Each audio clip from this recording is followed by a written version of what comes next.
and welcome back to DevGameClub, a weekly podcast in which two veteran game developers look at games from the past to discuss their relevance and impact today. I'm Brett Duville, and I'm joined as always by my co-host, a man who was recently named the second best yodeler in the greater Seattle area, Tim Longo. Hey, how you doing, Tim? Hello, and welcome back. I'm back. Tonight's guest should need no introduction, but for the sake of both courtesy and convention, I will attempt to do so anyway. Both of our guests got their start in the halcyon days of the LucasArts graphic adventure, with credits writing and programming the first two Monkey Island games. Then came Day of the Tentacle, about which much more later. Our first guest, in addition to those titles, has another 70 or so under his belt, most of them adventure games. After several years at LucasArts, he set out on a career as an independent consultant, contributing primarily writing and design at a bevy of game companies, among them Humongous Games, Hula Bee, and Telltale. His games have entranced not only me and my co-host, but my two sons when they were still quite young. And as Chief Creative Officer of Earplay, he is taking adventure games into an exciting new audio and mobile format, and hopefully finding whole new audiences to entertain. Please welcome the most excellent pumpkin carver, Mr. Dave Grossman. Hey, that's me. Thanks. Hi. Hey, that's you. So, hello, Dave. Nice to be here. You only got that slightly wrong. The Telltale stuff was actually not done during my freelancing days. I gave up the freelancing thing for 9 years to go and do that with those guys. Oh, okay. All right. I was not aware. I apologize. Our second guest, also in addition to those titles, went on to design, write, and direct such LucasArts classics as Full Throttle and Grim Fandango, a personal favorite. In 2000, owing mostly to oxygen deprivation, he left LucasArts and founded Double Fine Entertainment, where he has written and directed titles such as Psychonauts, Brutal Legend, and Broken Age. He is a tireless advocate for innovation in the game industry and has pioneered new business models for his studio with Amnesia Fortnite and crowdfunding, most notably enormous Kickstarter success and the new platform Fig, which he helped co-found. He also bears a curious resemblance to renowned Sonoma sweetie Tim Delacruz.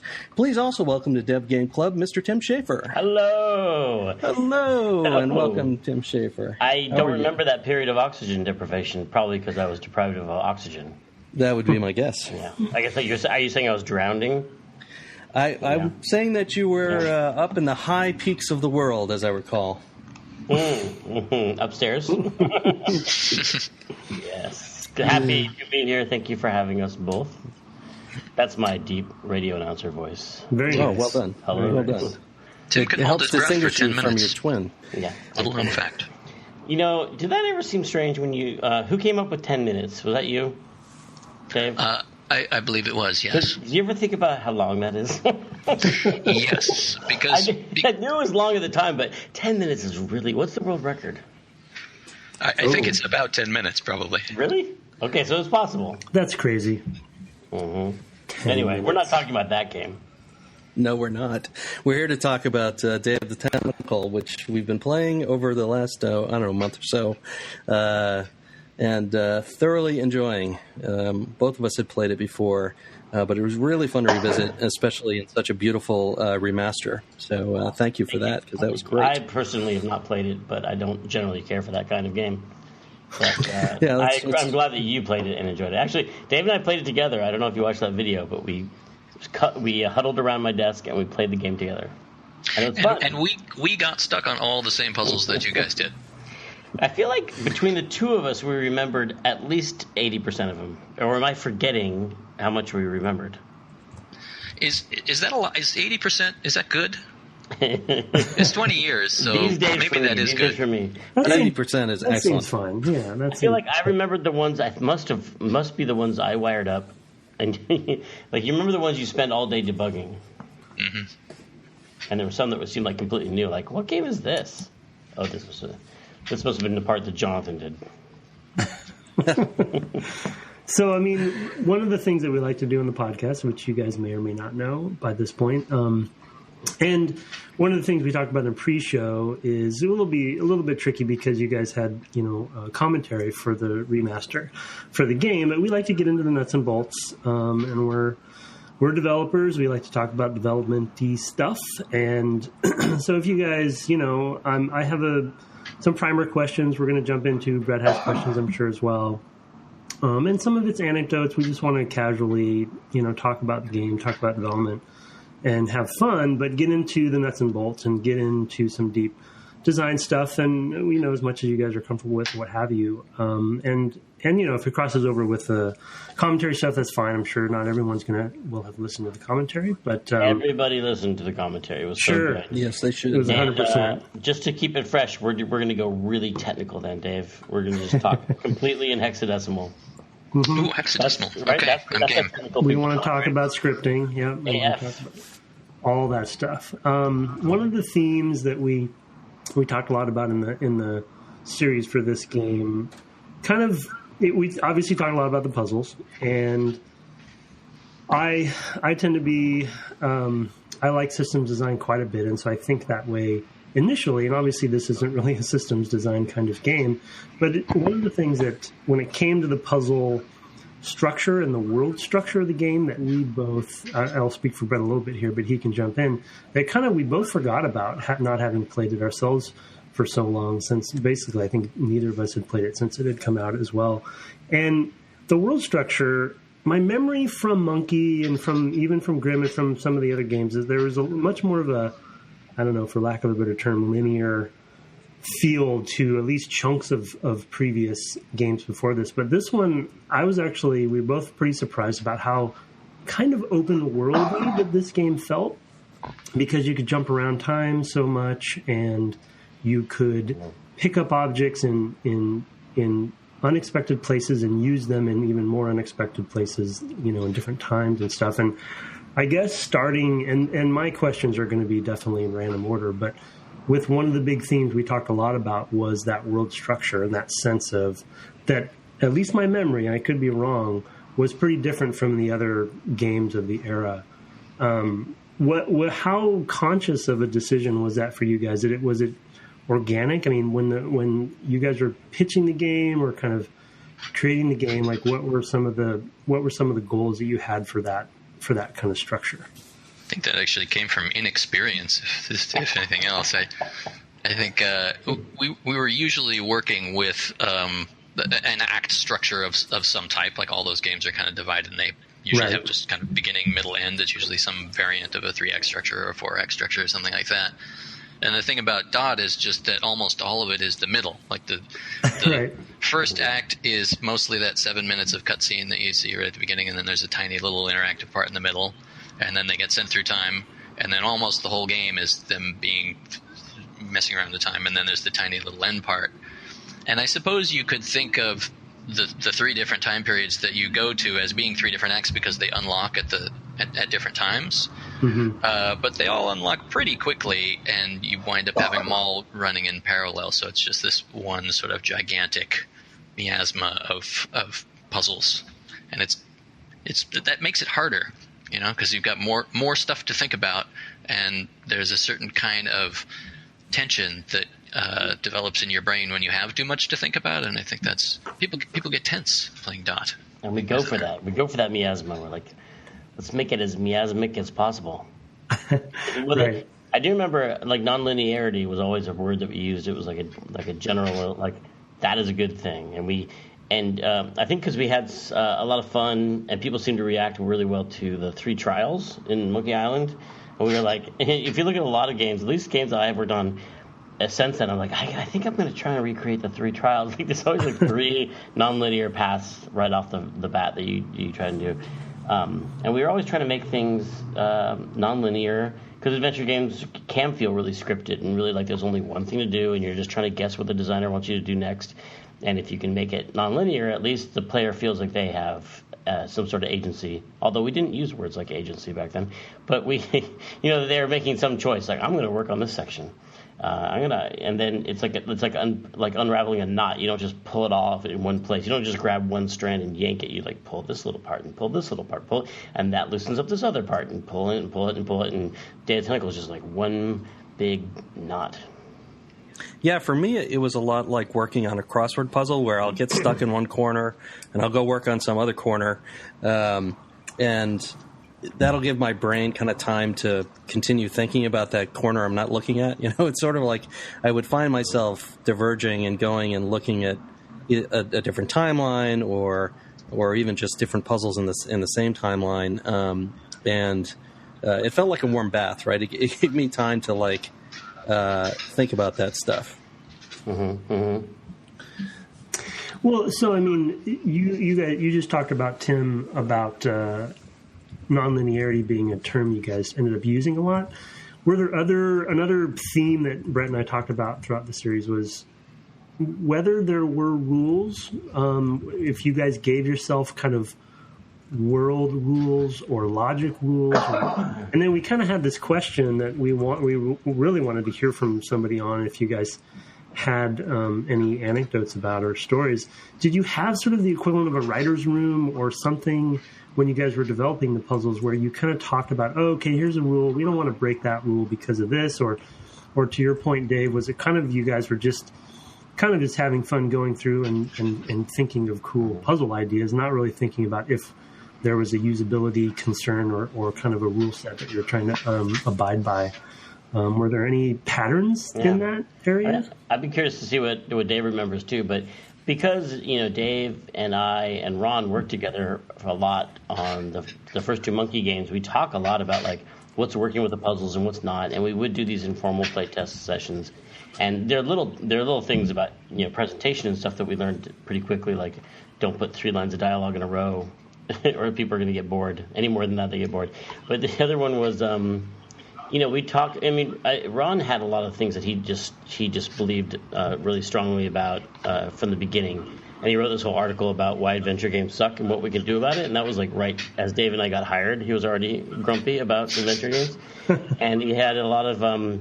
One of his biggest pet peeves was besides dying in games, there's also backwards puzzles. He hated when you would find a key and then find a locked door later and be like, oh, I have the key already. Like finding the solution before you find the problem was what happened in adventure games a lot.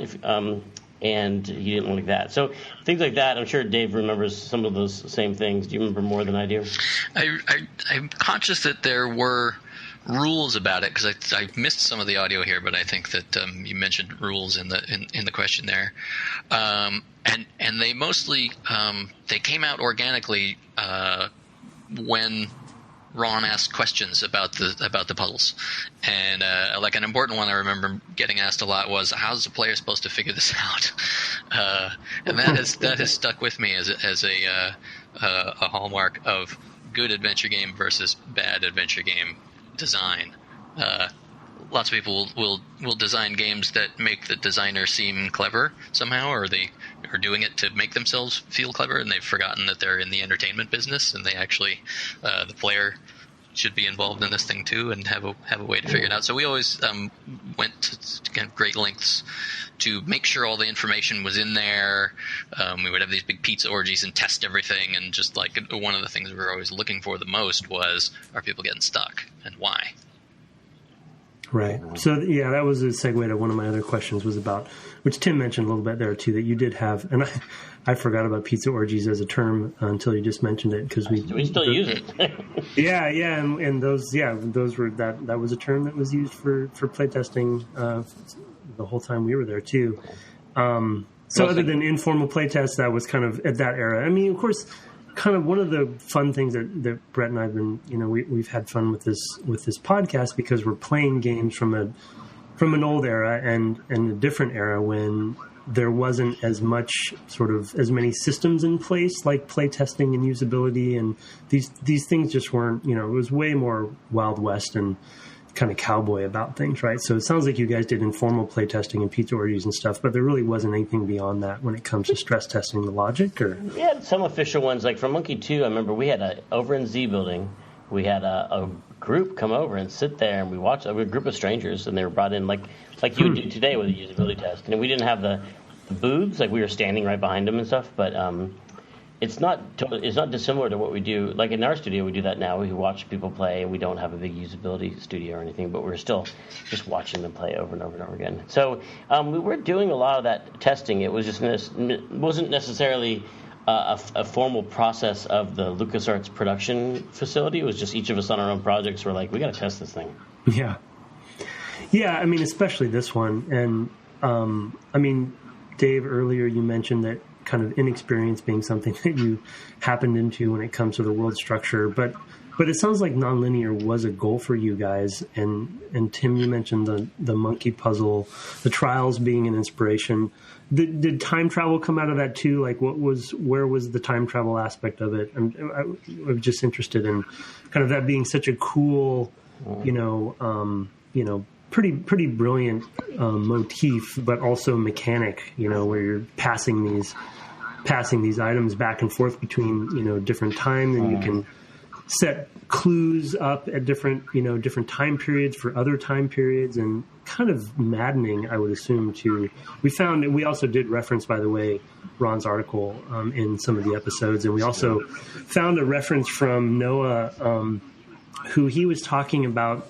I forget the exact quote, Brett, maybe you can remember it, but that kind of the flow chart. Make it bushy. Yeah, making it bushy, the flow chart of it all, kind of making it feel, rather than a linear tree of a flow chart, making it bushy and wide, so there's a lot of different opportunities. And like you said, Tim, at the time, not knowing it, but kind of giving the player more agency. But was time travel something that you guys set out on trying to go directly after, or was that kind of a happy accident too? Well, we were handed that actually by Ron. And Ron's initial 2-pager or 5-pager game design document. He was like, I've been thinking about ideas for a sequel to Maniac Mansion, and this is what we have so far. Me and Gary have this idea about time travel and going back to the mansion. Right, Dave?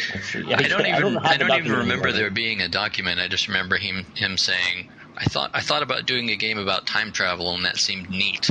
And we all went, yeah, that does seem neat. Let's try and think of some time periods that we could go to that would be fun to play in, and let's try and think of stuff we could do there. Yeah. And then we... And the non-linearity thing, we actually backed off on a tiny bit based on playtesting. Do you remember that very first Pizza Orgy day that we made the T-shirts for? And everybody was like overwhelmed by how much choice they had. So that's when we added the part where we locked up the kids.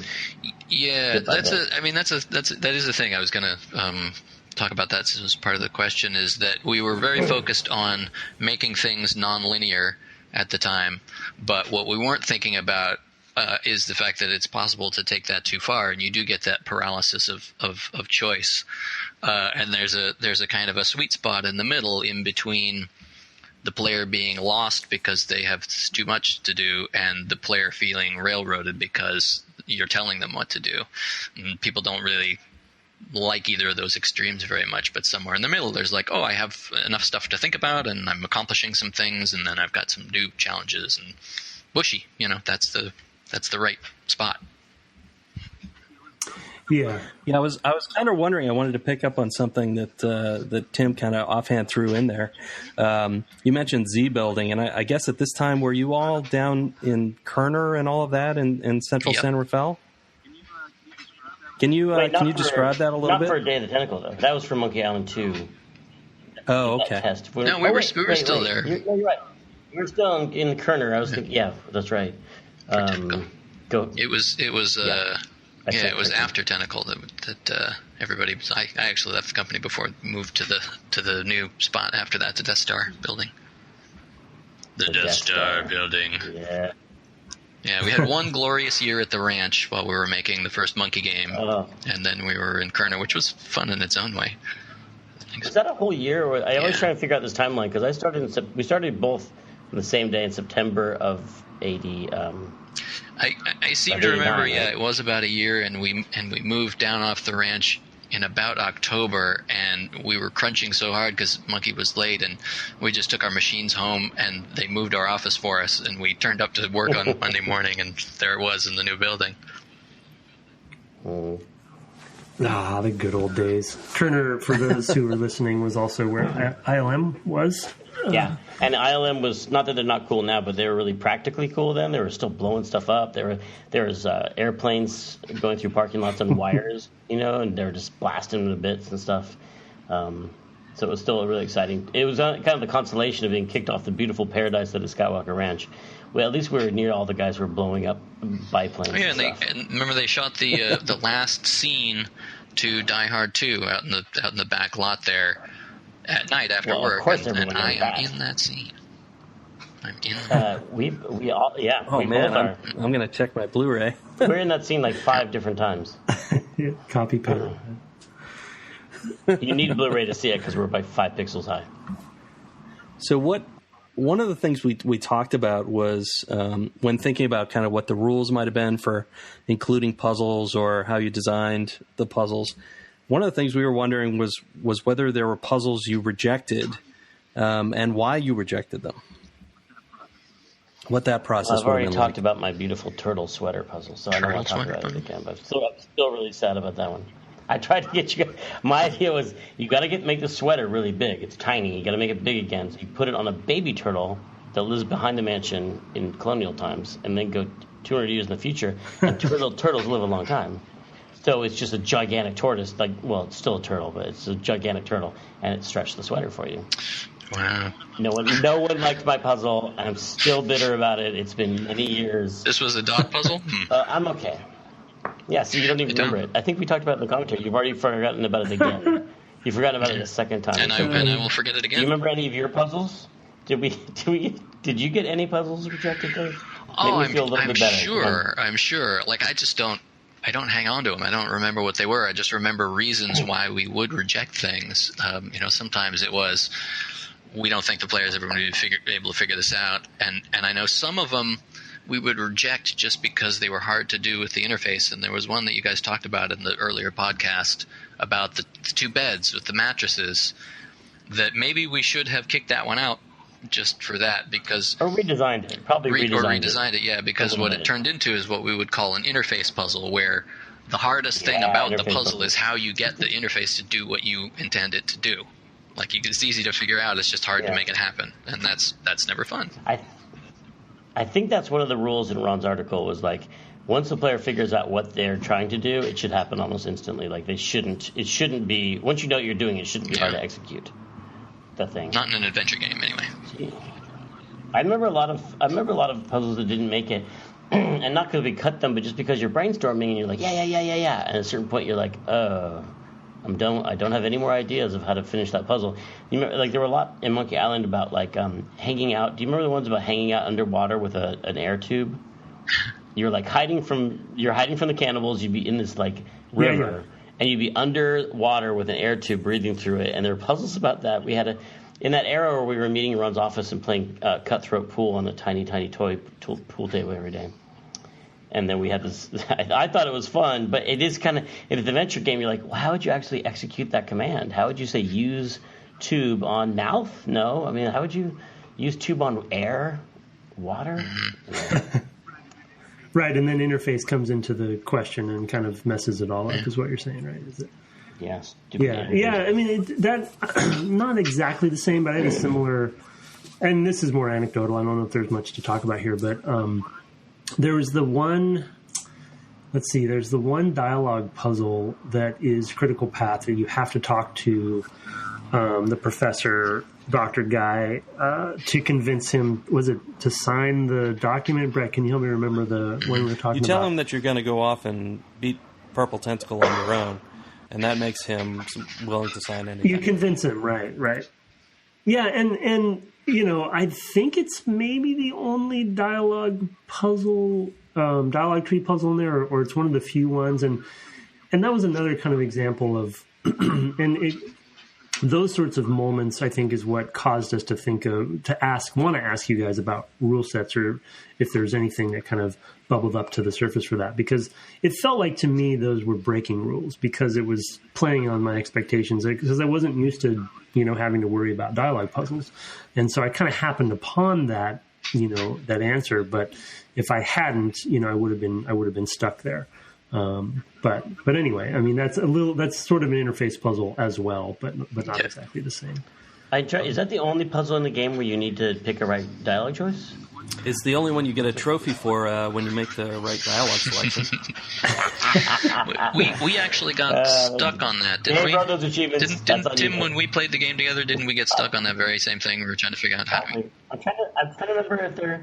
I mean, there are dialogue puzzles. You have to say something to the horse. No, I don't think it's the only one. Yeah, and then, like I said, I might be misremembering that one. That was the one that stood out to me because it was at a critical point, at least for the way that I played through. That is a mistake. I would say that is those kind of puzzles can be a mistake in that there's a similar one in Grim Fandango with the snow machine where there's an interface way to get the bone grinder to work with the snow machine. I forget the exact sequence, but to get the bones grinding, and it's the only place in the game where you have to use an item before you pick it up or pick it up before you use it, because of these two buttons that are almost interchangeable the entire game, use and pick up, and this one place they're different for one puzzle.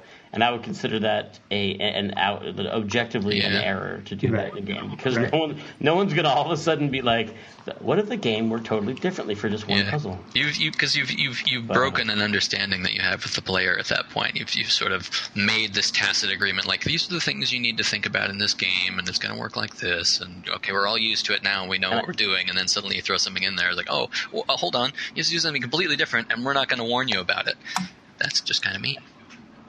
And I think it's easy to make that kind of mistake because in your head you haven't made that rule. Like I thought, well, we have this interface that allows you to pick up things and use them and examine them, so we should be maximizing all these buttons. So my head, we're using it all the time, but after it was done, in retrospect, we only used it once.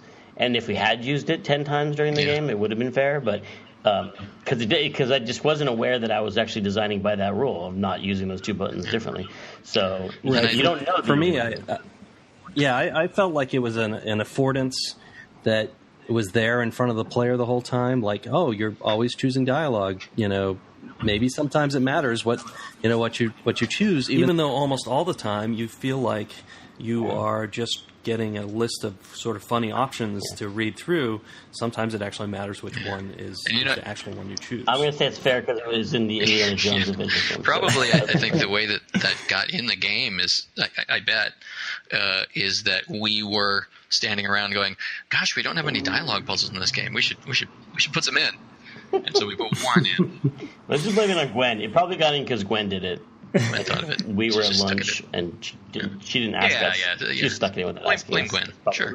Well, I'm almost mixed on my own criticism of getting stuck on it and that bit of inconsistency, because I would understand too wanting to have some variety to mix things up and on how people are going to solve things too. But I think, like you said, Dave, it's setting up enough of those rules enough times throughout the game so people have at least that as part of their verb set where they're thinking about it. It could be a possibility rather than just kind of accidentally going through it because you're choosing every option. Another topic that we did talk a lot about, which I think is a bit of an overtread territory, so I don't know how much we want to go into it because you guys probably have talked about it in various other forums. But this time I'll say what Dave said and Dave will say what I said. I'll make a witty bon mot. Good. And I'll say something really educated and smart. Okay, good. Yeah, that's good. A good role reversal here. But it's really just kind of about the genre itself, and blah, blah, blah. Adventure games are dead and the mid-'90s, blah, blah, blah, and all that, or the late 90s. And it's been a weird genre and the ebbs and flows of it. And Brett and I talked a lot about that in terms of kind of, for us, both being at LucasArts, a little bit after this era, and living through some of it, but also as players both of us I'll speak for myself. I stopped playing adventure games at one point because I started enjoying systemic games much more so. And anytime I would get stuck in an adventure game, there's always that linear moment where you're like, well, I can't move forward. And I just frustrated. So I put the game down, et cetera, et cetera. And I didn't remember how DOTT structure was so different. And I feel like, in a way, a lot of adventure games could have learned more from Data Tentacle than maybe they did ultimately down after Data Tentacle came out. At least, maybe there were some that I hadn't played.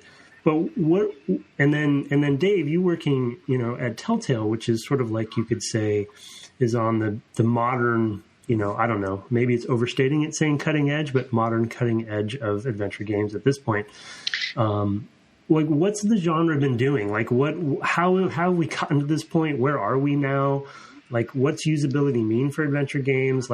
Why did they come back? Are they back? I don't know. I'm kind of all over the place, but we talked a lot about that, the genre itself and our own experiences as players and developers with the genre. I'm actually, it brings up a related question for me, which was the stuff that we were doing more recently at Telltale, I'm just wondering if that should.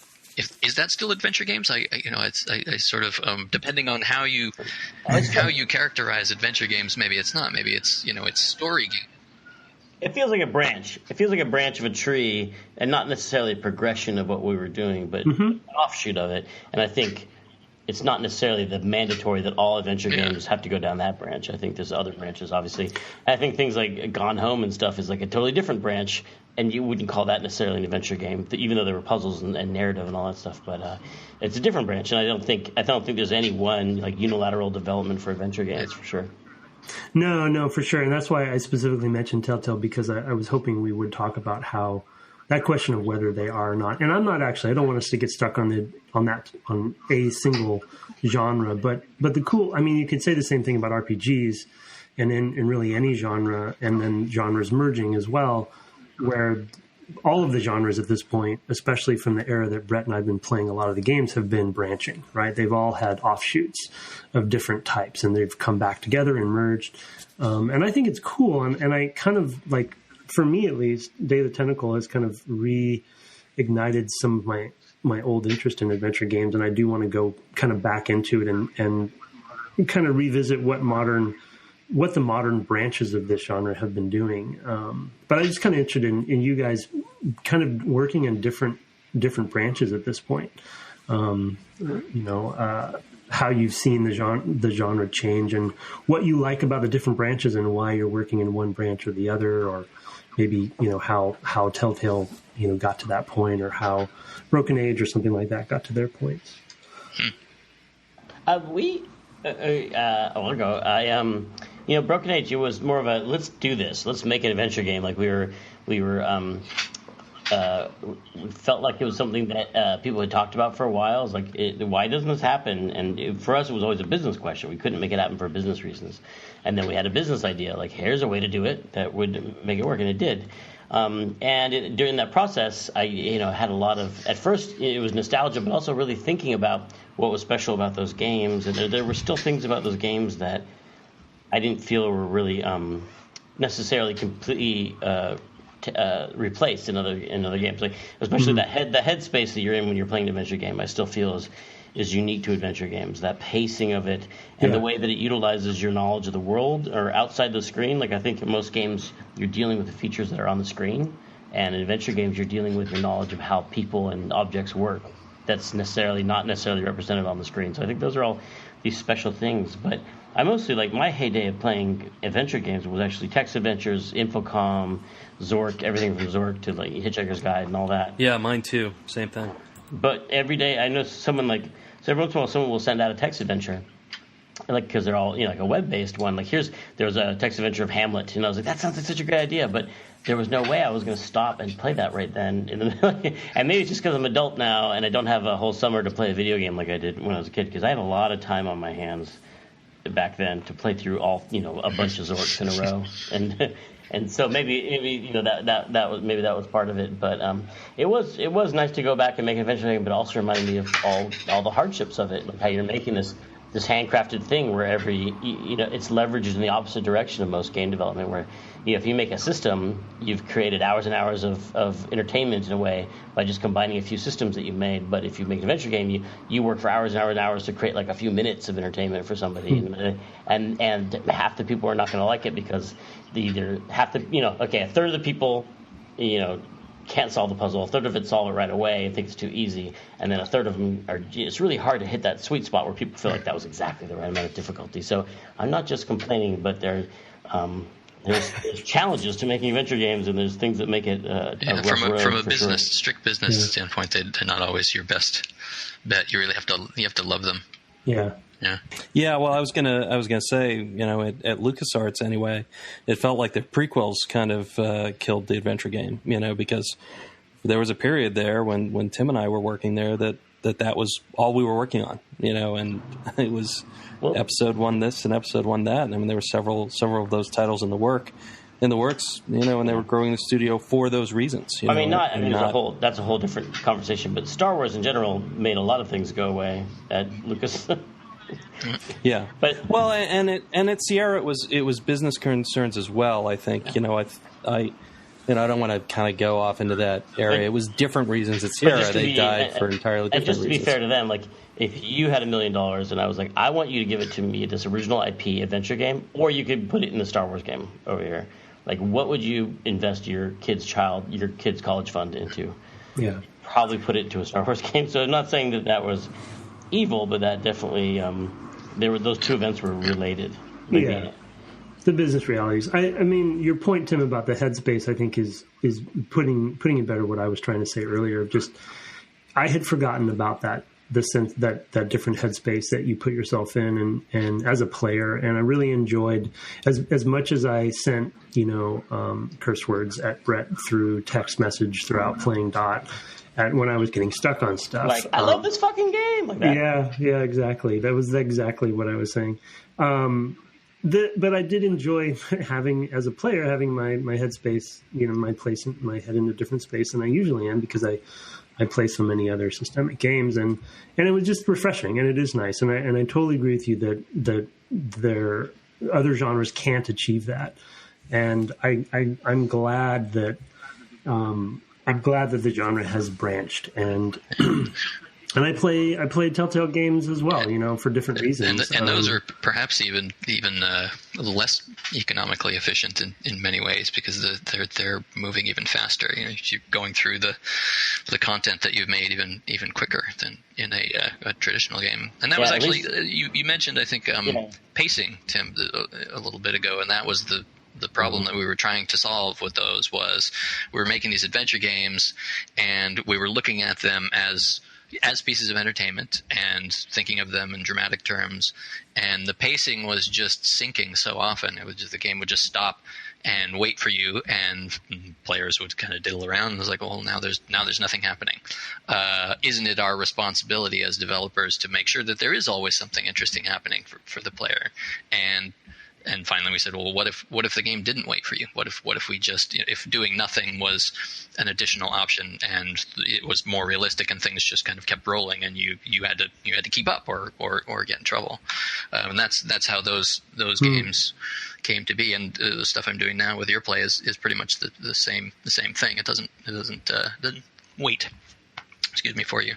That's interesting. I mean, I sort of, an analogy that made me think of, Tim, in our own development was in Republic Commando. We had basically these hero rooms, right, where we weren't going to have any combat, and they were, the most beautiful rooms in the game, and you'd spend all this time making them, and of course players ran right through them because there's nothing to do, right? It was kind of the same. It was the same sort of problem, whereas you put all these resources into making this one thing. And then for whatever reason, that means nothing else can be there. like the Uncharted 4 room. Yeah. I enjoyed playing Uncharted 4. But I run through an area and I was like, this is an amazing room that you're not even supposed to turn to the right or left in. But I did. Yeah. And look at that goddamn tree that's so beautiful. And I got to keep running. Right. Yeah. No, it's extraordinary. I mean, the level of craft on display there, is amazing. But it's the same sort of problem where you're really letting your artists go and do whatever it is that they think will look best in an area, but that forces out other things, and you have pacing problems and things like that. I think it's an unsolved problem.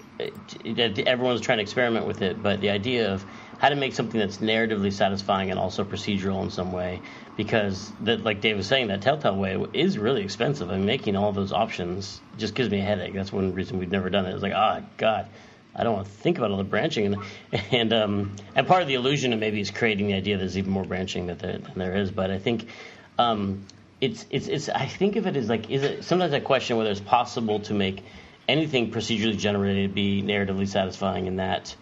Unless the player is really supplying the story themselves in their own head. Because, there are these things, have you ever seen those, like, a college will, like, we wrote a program that looked at all of Mozart's symphonies, and now it's going to write, it's a new Mozart symphony based on the Mozart symphony it's already taken in. And it's like, and you hear this music that's like, oh, this computer wrote this Mozart piece, but who cares? Like, it wasn't written by a human. I don't really care what this computer is saying. Like, and that's not what narrative systemic games are doing, but sometimes I wonder if, like, unless a human created it, unless a human, authored it, is it really art? And can you have a reaction to it the way you can to a book or a novel? Why did I say a book or a novel? I just ruined my whole point. Okay, but the point is, can you have the same reaction to something that is really not generated by a person? And I think you might say, well, a game is still generated by a person. They just made the rules, and the rules created this complexity that you're relating to. Yeah. Until you can get the procedure that's behind the procedural generation of the narrative to actually understand what makes narrative interesting, and that is a very, very hard problem, then I think it won't quite work. Because I think an author doesn't even necessarily know what they're doing. They're writing, if they're writing from their gut or something, this feels right, and they don't necessarily know all the rules themselves, but they have this instinct for it, and so, one very constrained example, though, is what Left 4 Dead, which has sort of story direction built into it to kind of have peaks and valleys. But it's a very, very narrow story, and of course they're all very, very similar.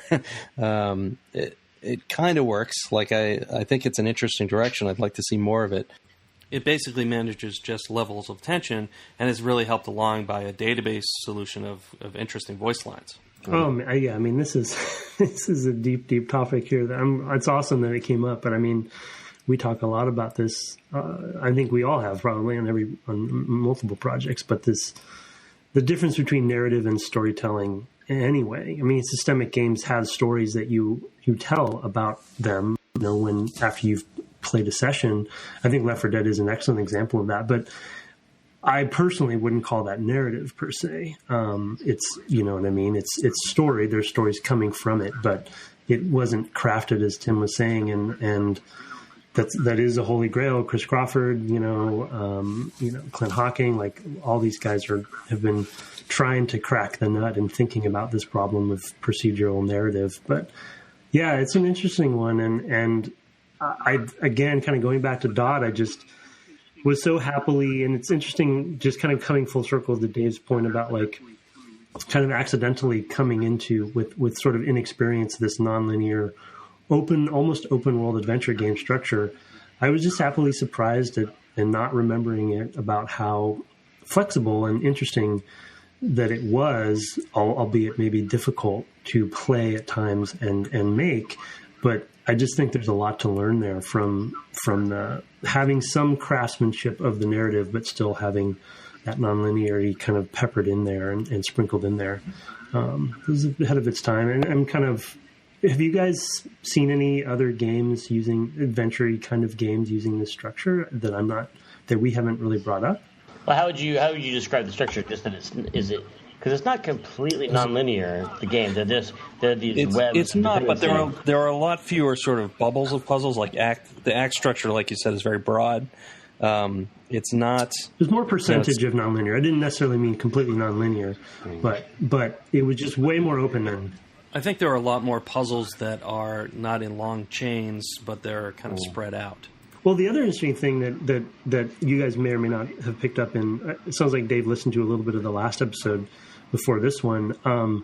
The differences in the way that Brett and I played the game it's one of the cool things about the podcast for me is that we're playing obviously together. Hopefully the audience is playing along with us. And so everyone gets to compare their playthroughs in book club style. And where I got stuck, we got stuck on similar puzzles, but when we got stuck on them and if we were to linearly tell our story of DOTT, our playthrough of DOTT, it would be pretty different from each other's. And that's kind of more what I mean. Yes, you could play it the same way every time if you chose to, and I guess when you and Dave played, probably the same thing, right? You had your own version of it. And the solutions are always the same, but the little mini stories that would bubble up, I guess kind of what I'm saying is I'm wondering if you guys made a slightly or maybe more than slightly systemic adventure game and didn't know it. In a way, because it kind of created these little interesting stories that Brett and I would tell each other that ultimately had the same outcome, but the means to get there was different, which was just refreshing and cool and exciting. And I kind of am bummed that there aren't more of these out there. Well, Well, it's interesting. I mean, it makes you think of Hal Barwood would always talk about the different layers of story and different layers of writing. There's a high concept, and the very low, that's at the very top level, and then there's like at the very bottom level is actual dialogue coming out of characters' mouths, and in between there are these different layers of scene structure and the scene, and that they're all different. It takes different skills to write each type of writing at each distance, at each level, and also a game can be like you're talking about things being flexible at a much lower level, like the minute to minute stuff is really flexible, but obviously the hour to hour stuff can't change at all. Like it just like the ultimate plot points of the game don't change at all. I don't think there's anything you can really do. No, even less so. Like Maniac Mansion has like different endings, so there are different things you can do in Maniac Mansion, but DOTT, every plot point is set. So, but on a smaller level, on a more detailed level, you can make all these detailed changes. Well, I mean, it's one thing that kind of pointed that sort of stuff out to me was that I played through twice, once with the commentary on, once with it off, and I got in my first playthrough maybe half of the trophies. You had lots of trophies that you threw in, which often were just like using this object with this particular other object or person or whatever, and having only got half of them, playing through a second time and then being like, well, I might as well get the rest of these, was really instructive because it pointed out all the ways I was attacking the puzzles in a particular order or pulling at the threads I was pulling out of the sweaters, to unravel them. And, I came at the knot from a totally different direction on my second playthrough, and it felt very different as a result. It's interesting. But how different? Like, how did it feel? Did it feel like the themes or the meaning of the story was different, or? Well, I think I spent a lot more time with like Laverne first, my second playthrough, whereas I mostly did all the Hoagie stuff the first time through. And so it focused me more on sort of her oddness, but also like how those systems, like the rules of that house in the future worked that I kind of stumbled into for a long time at the beginning. So I don't know, there's sort of a character affinity that I felt that was different. I guess there was a sense in which I was the thing that changed playing it a second time because I was doing things in a different order. I was thinking about the dialogue in a different way or what have you. We totally planned that. Well, yeah, I mean, Tim, to your point, the crux of I don't know, dynamic narrative, those are usually the two big topics you hit is the macro and the micro, and which one are you going to go after? Are you going to go after both? Is it branching story? Is it systemic story? And how do you merge the two? And I just was happily surprised and excited that yes, the macro didn't necessarily change, and so nonlinear may not be the best use, and there were different outcomes. But the moment to moment there was enough difference in there that I was just delighted about that and excited, even though there were still some unfair, inconsistent puzzles in there that kind of throw you off. Well, I mean, and it's also like Jake and Sean, Jake Rodkin and Sean Vanman will talk about The Walking Dead, and how a lot of the story choices will actually result in the same scene being played afterwards, but totally. The player actually feels differently about what they're seeing just because of the choice that they actually made to get them there. They don't know that they're seeing the same scene as if they had chosen any other option, but they feel different about the result anyway. Yeah, those choices are very carefully designed to do that. In fact, they're meant as a tool for the player to kind of inject themselves into the story and their own personality and their own kind of decision making, morals and so on. Right. Cool. Some smaller questions, and Brett, just jump in and interrupt anything you have. We talked a lot about red herrings, and we kind of were just interested. This may not be a long topic, but we're kind of just interested in how intentional you guys were with red herrings, and clever ways, or whether they were just red herrings that the player, or in our cases, in our case, that we would just make up and thought were red herrings because we were putting two and two together and getting five. Things like a mouse hole that was you could interact with and it was in existence, and then there was a stuffed mouse and a cat someplace, and you ended up using.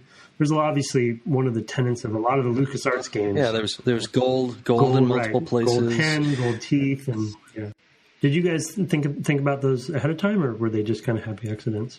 We foresaw every thought you had. I don't think either of us would ever put in an actual red herring on purpose just to be a red herring. Oh my god! Like we're not trying to confuse the players any more than. I think Dave's forgetting wiring up the actual red herring in Monkey Island. Except for the actual red herring, but it wasn't. That was not a functional red herring. It was a literal red herring. Okay, I think there's two different things here. One is, I think in some ways, every time I design a puzzle, I'm constantly thinking of not red herring. I don't think it was red herrings, but I think of, okay, there's a door and it's locked and there's a key right next to it. Obviously, that key's not going to work in that door. Like there's obviously like a really obvious solution to every puzzle, and we purposely make that one not work. But we try to think about the player. Okay, they're obviously going to try the key, so I got to write a really good line that covers that. And I think so. That's how we approach every puzzle. But in Day of the Tentacle, they're all like a lot of the ones you just mentioned. I don't remember exactly, but I think a lot of those were accidents in that we when we were designing the mouse hole puzzle, I don't think we were thinking about that cat thing, and maybe someone caught it later. Hopefully in playtesting, like, hey, that was a lot of the playtesting was like, tell us the puzzle solutions you came up with that didn't work, and we try to like accommodate those, either make them work or write a good dialogue line for that. And replaying Day of the Tentacle, I caught a lot of things that I was like, oh man, we really should have written a line for that, because that's a good solution to that puzzle, but we didn't. And that's just part of the craft of making adventure games, is how many of those you can catch. So that was always a specific part of the process for me. Like towards the end, it was to make a list of everything you can hold in your hands, and make another list of everything you can touch, and just compare them and try and figure out, like, all right, people might try this, they might try that, and try and write lines for as many of those as possible. Oh, that's cool. That's a cool anecdote. Yeah. So and it tended to be how I solved some puzzles. Yeah. Just to have everything with one character at one time, so that if I was stuck, I was at a point where I could just go and kind of look at my inventory and go, oh, right, I need to, this person needs this object in order to combine it with that object, or maybe I need to move this thing forward or backward in time in some way, and things like that. I always want to reward the player for good thinking, and try and if they hit on a solution for a puzzle that's not the right one, I want to use that as a moment to try and guide them towards the correct solution. Yeah. Like, all right, that wasn't quite right, but here's why, and hopefully that information will get you on the right path. Yeah, and that's always my defense about adventure games. If people are like, that game was too hard, I got stuck. A lot of irrational puzzles, and I bet any really well-made game, adventure game, if you talk to a lot of people in the game, a lot of characters, and do a lot of the dialogue, and try a lot of the objects, even the wrong objects, I feel like we're always occasionally, I mean, not every single time, but occasionally a new signpost will pop up and point you back to the path. You know? And that's just that is part of the gameplay experience of playing an adventure game, is like is digging around for clues. And I think we probably should have. I specifically should have. I'm not saying you didn't do that. I'm saying you didn't do that. No. I should have come with more. I'm focusing on maybe more the ones we got stuck on in the negatives, because there actually are a lot of positives in there where you guys did exactly that. There were some great ones, and specifically, I wanted to mention the mummy. The use of the mummy. There was one I feel like rule breaking of the rule with the mummy, but I would often come and talk to the mummies in each of the time periods, because they were kind of like, I don't know if you had intended this, but they were sort of like your help desk. You would go there and they would remind you what your objective was, and kind of, Yeah, there's the sounding board. Yeah, that was on purpose. Yeah. Okay. Yeah, and that was good. There were a lot of those examples. But so you're telling me that the gold teeth and the golden quill were accidental. Well, it depends. Did you get a good dialogue line when you used the wrong one? So I think I don't think I didn't use the wrong one. I actually made no mistakes in my playthrough. That's what I expected. Yes. Wait, who has gold teeth? The ones you use horse. in the beauty pageant. You use right? the ones from the horse in the beauty pageant. But that's one of the examples. I don't think we got that right. Like, you can take the chattering teeth and try to put those in the beauty contest, and I think when we played through, we were like, hey, there's no line there. Maybe there's something. Yeah, something. Yeah. Like, right, but you can't use the gold teeth to give gold to I don't know, the old Fred. I can't remember the 200 years ago Fred. the inventor. Yeah. But you see, I don't know exactly. I don't think those teeth are gold. That's the They're thing. dentures. So in our design, they probably weren't. They were just dentures. But in the either in the original art or in the remaster, maybe just some artist painted them more yellow, and that's why that stuff happens. Like that. That can be. I'm not sure exactly in that particular case, but that. Just to keep in mind, that's how sometimes those kind of miscommunication things get introduced. I think this is a two-step process, because I think in the original art they're kind of brown. That's fair. Because I think they even in the remaster, I think they actually might sparkle as well. We didn't have any effects because that costs money, so probably not. But hilarious. That's a lot of because a lot of people, you're playing a game and you often ascribe too much to the creators. Like, oh, why did they choose to do this? And they didn't choose anything. They just someone stuck in one thing, someone stuck in another thing.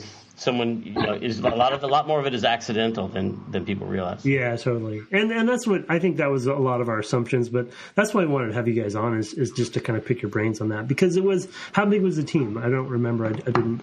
I went through the credits, but I mean overall it wasn't a huge team back in those days. It was less than 20.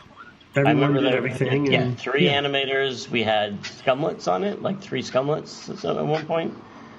And and that was only at the end. There was 2. 1 or 2 background artists. Yeah, it's just I mean, and it is a time when that when those sorts of things just kind of come together, and there isn't a lot of. We definitely. That's kind of the point of the podcast, I guess, but we definitely overanalyze things on the podcast intentionally and get into the, into the weeds on stuff. But, well, cool. Thank you, guys. All the best stuff, of course, Dave and I specifically planned. Exactly. Yeah. Well, anything that went wrong was obviously someone who's not on the podcast. Gwen's fault. Right. Love you, Gwen. We're thinking about you, Gwen. So what have you guys been working on lately that we should let our audience know about? Well, you saw Dave and I playing Dave Tentacle, and we remastered that game, and that was fun to have a little reunion with Dave and with other people on the team. And Dave wrote the achievements and trophies for that remaster. Oh, nice! That's great.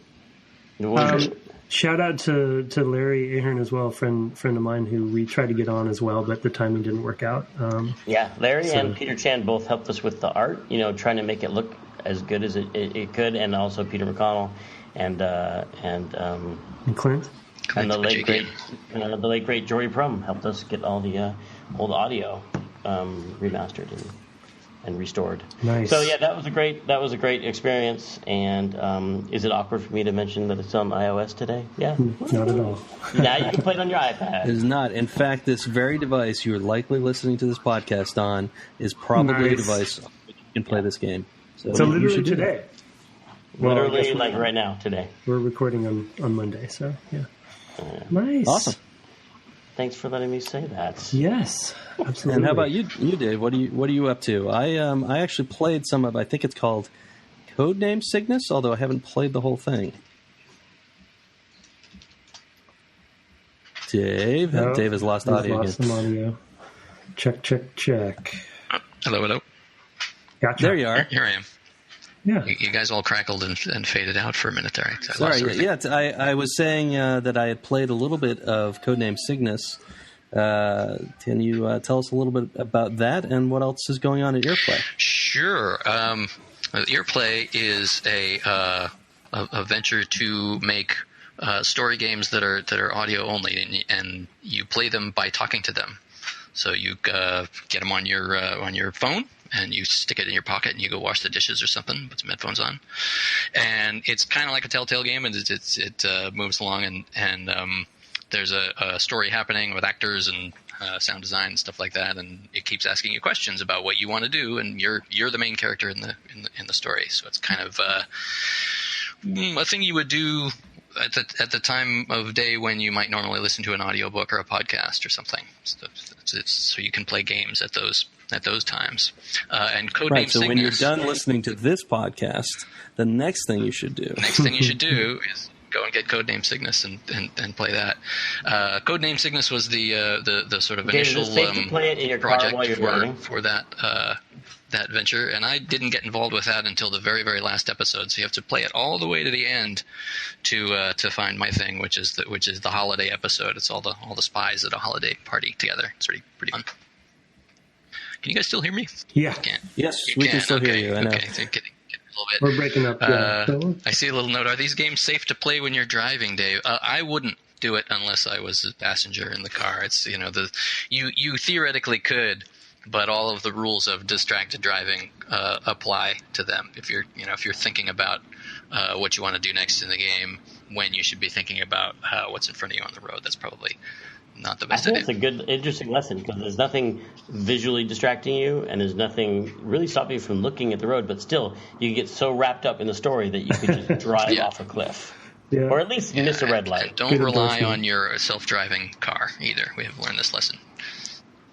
Well, unless you have a self-driving car.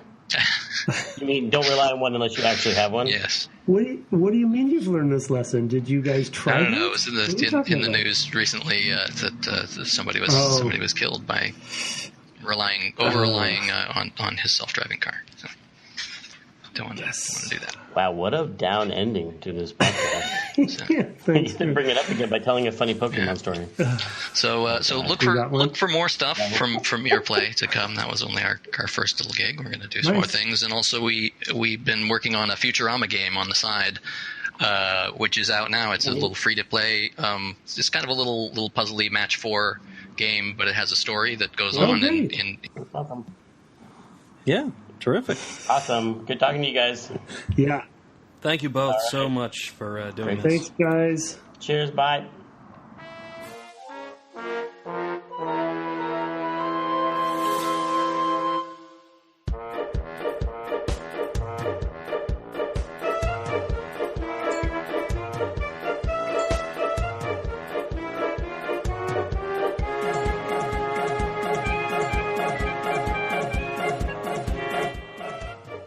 Well, that was a really fun conversation. I'm so glad we were able to get both of those guys on. Yeah, it was a treat. It was a treat to get a little deeper with those guys on some design stuff. I mean, the last time I was working in close proximity to Tim, he was very, very busy finishing Grim Fandango. So, I don't know that we had a lot of time. Or at that time, I would have even had the idea to talk to him about how he built these things. So it's fun now, 16, 17 years later to actually to get a chance to have those conversations. Yeah, I mean, I didn't listen to the commentary like you had. Did we hit enough new topics in there? There wasn't a lot of crossover? Oh, absolutely. There was very little crossover. There was, one of the things is, that they had, as well as Tim and Dave, they also had Peter Chan and Peter McConnell and Cliff Jakin and Larry. Yeah. So they covered a lot more stuff. Yeah, Larry Ahern. They covered much less of just sort of the pure design stuff. There are some great nuggets in there, though, for people who are into the game. I do really recommend going back. It talks about one specific puzzle and its design and why Tim thinks it's fair, even though Dave's gotten a lot of crap for it over the years.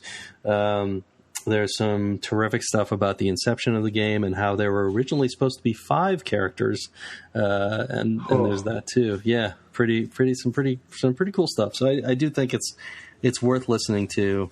And for me, as you heard in the episode, going back and playing through it a second time with the express view of doing all the sort of weird off the beaten path things I didn't find the first time because I'm a trophy hunter. I'll say that in a nice way. Was kind of fun. So and did definitely make me feel differently about the game as I played it. Maybe I'll play on the iOS, then replay it and listen to the commentary there. Yeah, it seems like a worthwhile way to play. All right, okay. So what's next for DevGameClub?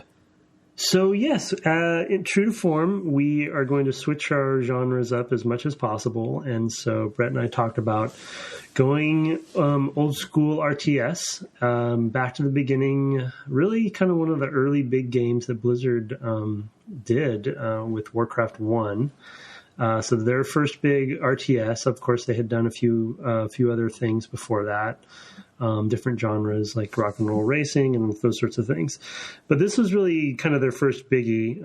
I'd say that obviously some of the reasons that come to mind that are probably obvious to people on why we would pick this, not only from an RTS genre perspective of being one of the early ones, big competitor being Command & Conquer and Dune 2 before that, when it comes to the genre's sort of creation and innovations in the day. However, Warcraft also spawned, obviously, many other things, genres, experiences, franchises, IPs that Blizzard still has today. Everything including, and I think there probably will end up being some interesting conversations, as I was doing a little bit kind of refresher research for myself, not having played the game for many, many years, that there's actually some themes in there that, are still seen in MOBAs today. As we probably know, many of the listeners know that Defense of the Ancients is a mod that was started from Warcraft 3, basis, and that's what Dota 2 and LoL and League of Legends and now Heroes of the Storm are all built on too, all based on the RTS genre and kind of the, Warcraft 1 being kind of the early days of that. So there's relevance with that. There's relevance with World of Warcraft. I don't know, Brett, if you watched the entire first opening cinematic yet or not. I did not. I actually only made sure that it played. Yeah. And a note to users, we both have copies moldering in our basements probably. But it is possible. Yeah, it is actually possible to find this by searching for it as abandonware, because it is not available for purchase anymore. So if your own moral code allows that, seek that out. I actually found that the second site that came up in a search was the better one, because it didn't require any sort of weird CD mounting technology. It's just a big zip file, basically. So if you decide to do that, you can find it. We are proud owners of the game, so we neither confirm nor deny that such a method is available to you. Yeah, it's interesting that Blizzard's done a pretty good job at keeping their older games live so people can still play them, but they didn't go far enough back for this particular one. I think Warcraft 2 you can still play, but that you can get that from their site. Right. But anyway, Brett has all sorts of technical reasons to explain why that might not be possible. Anyway, my point is that a little bit of a micro spoiler at the end of that cinematic, they literally say the words "Welcome to the world of Warcraft." Oh my God. And I would never have remembered that. No way, yeah. When I just heard it today, it's just kind of hilarious to me. I might have laughed right through it, because spoiler alert, that opening cinematic has a really terrible voiceover. It's so rough. But we'll get to that. We'll get to that. I wanted to look up the voice actor just to see who it was. Because it could be, somebody from the company. Anyway, yeah. So Warcraft 1 is what we're playing. So as far as how far we're going to play, as we usually do with the first episode, because we talk a lot about relevance and set up some of the basis for the conversation, we're going to start light. And so there's 24 missions total, 12 Alliance and 12 Horde missions, or humans and orcs, if you will. And so my suggestion would be actually you only need to play 4 for a first session. So but I have a specific order doing some of the research that I had. So, and I want to, throughout the conversation for the Warcraft geeks out there, I'm probably going to, I apologize now, get into some canon stuff as we go. So the reason I want to play in this specific order is because it'll actually hit some of that stuff down the road. Brett will probably yawn and not care about that stuff. So what I suggest is we actually play the first, because I believe you can choose which campaign to play kind of at free will. Play the first human mission, and then the first orc mission, and then the second human mission, and then the second orc mission. So we'll play 4 total, but only 2 of each side, if that makes sense. So you play the first one of each. Basically, and then the second alternate between the and we'll do that throughout. Okay. Yeah. Okay, that's cool. Yeah, that sounds great. obviously, there's a movie with that thing. I think there's another expansion coming out. Yep. Mm-hmm. And Hearthstone continues to be amazingly big. Played it today. That's built on that IP, if I'm not mistaken. I haven't played it myself. Well, no, it is, and it's like they will hit characters like Gul'dan, and we'll talk about also, and then Gul'dan is one of the characters in Hearthstone, that you play as. So, yeah, it's pretty. We've already talked about on the podcast. I'm a super big Blizzard and Warcraft geek, so there'll be plenty to talk about there. But I think the genre itself, I think there's going to be a lot of design stuff and especially interface stuff that we'll talk about, because I have a feeling that it's going to be pretty archaic when it comes to this. Yeah, I can imagine, and I know, like, I can remember even refinements from Warcraft 2 to StarCraft and how huge those were. So it's going to be really interesting to revisit something this old. It's basically around the same time, maybe a year or two after Day of the Tentacle. Same neighborhood, though. Yeah, okay. Maybe 3 or 4, yeah. Yeah, something. It was right around then. Okay, well, then that's about it for us tonight. We are DevGameClub on Twitter and DevGameClub at Gmail. You can find us at devgameclub.com. Search us as DevGameClub on iTunes, but of course you've already done that. We'd love to hear a rating from more folks, ratings and reviews. Maybe I'll start reading those on air in the future, so there's a little enticement. Send us a 5-star review and some words, and I'll bleep out the really offensive stuff about Tim and continue onward. In the meantime, I'm Brett_Duville on Twitter, and he is at Tim Longo Jr. with the JR. With the JR at the end. All right. Thanks very much, Tim, and we'll see you on the fields of World of Warcraft next week. The world of Azeroth. Oh, my God. Through the dark portal. Nice. All right. Cheers. Good night. Good night.